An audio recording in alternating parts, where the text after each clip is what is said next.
السلام عليكم، كدايرين؟ لاباس عليكم؟ نتمنىكم تكونوا بخير وعلى خير، وان شاء الله يلقاكم الفيديو في احسن الاحوال. صراحه هذا الفيديو هذا كان ضروري خاصني ننزل به، لان كان خاص بزاف ديال التوضيحات، لان كثرت التداعيات وكثرت الاقاويل، فكان ضروري من توضيح بحكم انني انا كنعرف مزيان انتصار، كنعرف او على الارجح كنعرف انتصار، وفايت لينا تعاملنا معاها بحكم انها خياطه وداكشي، فكنعرفوا بزاف د الحوايج عليها. غادي نجي وغادي نهضر لكم على بزاف د الحقائق، وغادي نهضر على بزاف ديال التوضيحات غادي نوضحهم معكم في هذا الفيديو. ولكن قبل ما ندوز نهضر على هذا الشيء كامل، فغادي ندوز نهضر على واحد النقطه او على واحد الكفه اللي خسرتها انتصار وابراهيم من يخرجوا بهذوك الفيديوهات. كيف ما هو يطبل وهي تزغرت من قنت.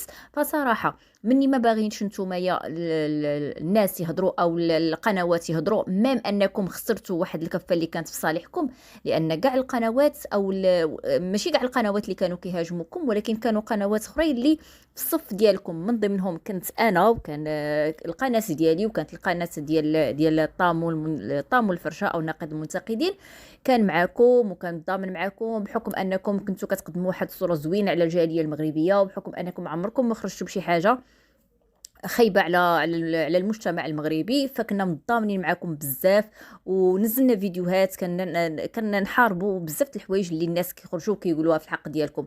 فانتوما اول ما خرجتوا ضربتوا في كل شيء، ضربتوا في الصالح والطالح. فهذه كانت نقطه خايبه وخطوه خايبه، خسرتوا بها بزاف ديال القنوات اللي كان ممكن انها تكون في الصالح ديالكم.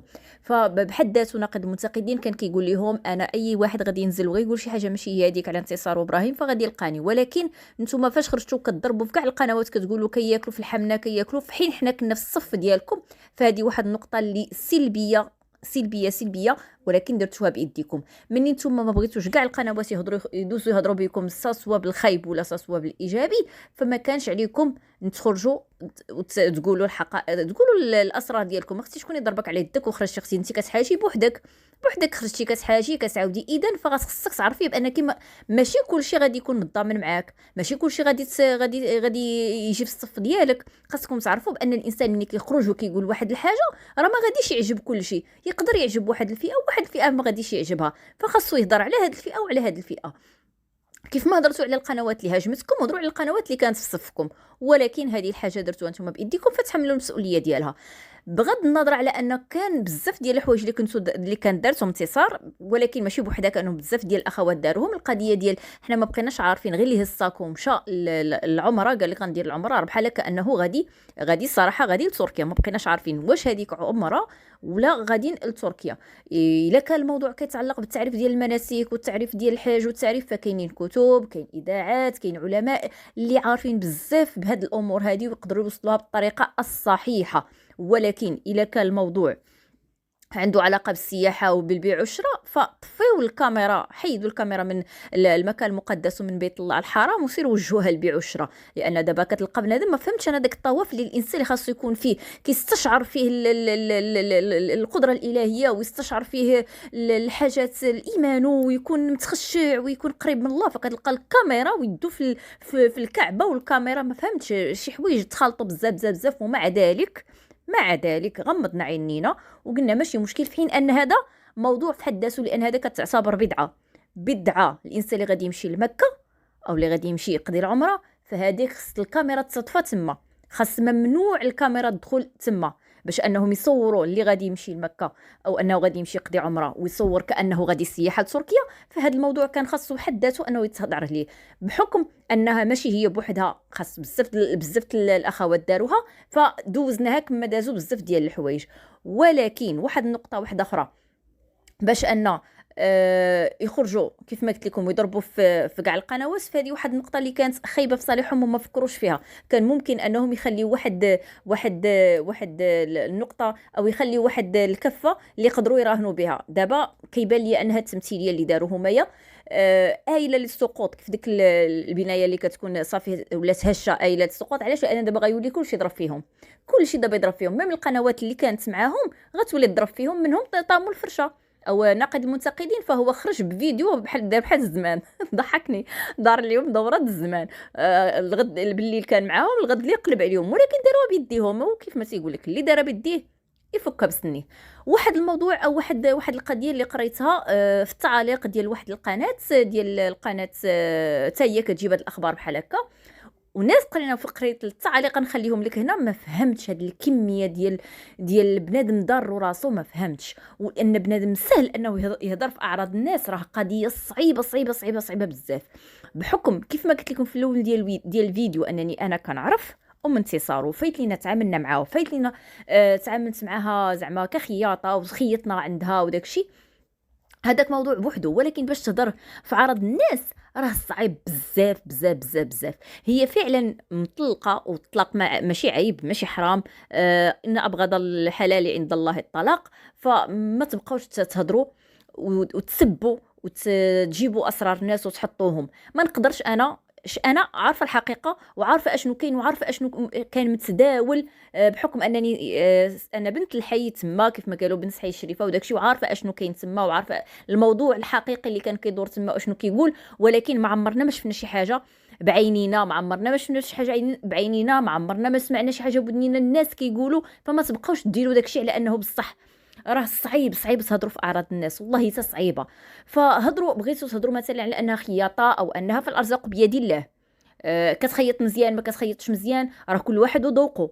كل واحد، انا تقدر تعجبني واحد الحاجه، تقدر انت ما تعجبكش. الخياطات راه والخياطين راه موجودين، ولكن باش تجبد اعراض ديال الناس وتتهم واحد الانسانه في الشرف ديالها وفي العرض ديالها، راه اليوم الدنيا وغدا الاخره. انا ما نقدرش نهائيا نخرج ونقول على شي حاجه على شي وحده ولا بحال هكا انا كتجبد اعراض الناس. راه صعيب بزاف. ما فهمتش انا هاد الناس كيفاش كيجيو كيكتبوا هاد التعاليق بحال هكا. شنو الغرض منهم؟ ما فهمتش. سيده دايره واحد البوز من نوع اخر، فخليوها في البوز ديالها بلا ما تجبدوا والديها، بلا ما تجبدوا العائله ديالها، وتجبدوا الخصوصيات ديالها، وتجبدوا. راه عيب وحشومه وحرام هادشي اللي كديروا. باغيين تهضروا عليها كخياطه، كيف ما قلت لكم الارزاق بيد الله. حتى حد ما كيرزق ما كيقطع رزق حد، ربي كيرزق كل واحد. ربي راه كيرزق الطير في السماء وكيرزق الحوت في الماء.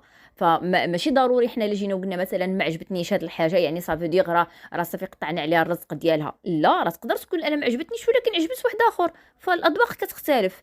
ولكن الا اعراض الناس، الله يعطيكم السر، راه صعيب تهضروا في اعراض الناس، صعيب. شي واحد منه الله، منه المولاه، منه ربي اللي خالقنا وعارف عيوبنا وعارف اخطائنا وعارف اسرارنا وساترنا. لاش نتوما باغيين تفضحوا؟ لاش نتوما عزيز عليكم الفضائح؟ فما كانت شي فضيحه كتدخلوا كتجريو ليها، سبحان الله العظيم. وهذه دابا اللي كاتبه هاد التعليق بحال هكا، واش انت كحسابك انت زعما لا جيتي كتبتي بحال هكا وعارفه بانها هضري مثلا ماشي متولين، ماشي هذه كتبقى حريه التعبير. تقدر انت تجيك ماشي متوله، تقدر تجي وحده اخرى متوله، كتبقى شي حوايج اللي فيها شي حاجه نسبيه، تقدر تعجبك وتقدر ما تعجبكش. ولكن فاش كتولي شي حاجه اللي كتمس الاعراض وكتمس السمعه، فهنا اختي اسمحي لي، ستوب ستوب ستوب ستوب. راه اللي كما كيقول المثل، اللي ما خرج من الدنيا ما خرج من عقيبها. راه حرام، راه حرام. انا بعدا فاش شفت هذوك التعاليق، ميم انا عارفه اشنو كاين، وانا عارفه ما نقدرش نجي نطلع لا نكذب لا نكذب لا ناكد. يعني بحال هكا ما نقدر لا نكذب لا ناكد. علاش؟ لان لا يعلم الغيب الا الله. واش كنتي اختي معاها؟ كنتي معاها حتى حد ما كان. اذا لا داعي انكم تحطوا هذا الشيء، لا داعي. فالله يعطيكم السر. خليو كل واحد يتحاسب، كل واحد يحاسب الله. احنا ماشي عندنا الحق لاننا نحاسبوا شي حد، لكن كنعطيو ارائنا وكنقولوا الانتقادات ديالنا في الصواب. ولكن شي حاجه اللي كتمس العرض ديال الناس فكتبقى شي حاجه اللي بعيده. انا بالنسبه لي بعيده وخط احمر، لان ما نقدرش نهائيا نتجاوز هاد الخطوط هذه، لان كتبقى شي حاجه اللي كتمس الاعراض ديال الناس وصعيبه صعيبه صعيبه صعيبه بزاف. فانا دائما في القناه ديالي سنقولها لكم، كنقول لكم انا كونتر ان الاسرار ديال الناس تخرج للسوشيال ميديا، وكونتر ان الانسان يهضر ويجبد الاعراض ديال الناس. هذه انا كونتر بجوج. الا كان شي حاجه غادي نهضروا فيها فتكون شويه بعقلانيه. اما جيبه فمو قول، راه كلشي كيعرف يهضر. فنحاولوا نكونوا نميزوا بين هذه وهذه. الا انتصار دارت شي حاجه خصنا نهضروا على داكشي اللي دارت، ما نحاولوش نديروا بحال داك اللي ما قدرش على الحمار غير يلصقها في البردعه. فكونوا شويه الله يعطيكم الستر عقلانيين، وبعدوا من اسرار الناس، وبعدوا ما تبقاو تحصدوا في الذنوب فابور، كتحصدوا في الذنوب فابور. فصراحه احنا كنا مع انتصار وكنا مع ابراهيم وكنا مطامنين معاهم، ما كانش الحقيقه باينه واش هذاك الشيء كذوب ولا داك الشيء بز ولا داك الشيء بصح نيت. ولكن هما فاش خرجوا بهاد التعاليق، فاش خرجوا بهاد الفيديوهات هذه، خسروا بزاف ديال الاوراق اللي كانت في الصالح ديالهم. ولكن مع هاد الشيء كامل حنا لا ثم لا ثم لا في الضرب في اعراض ديال الناس. شكرا لكم، ونتلاقاو فيديو جاي ان شاء الله.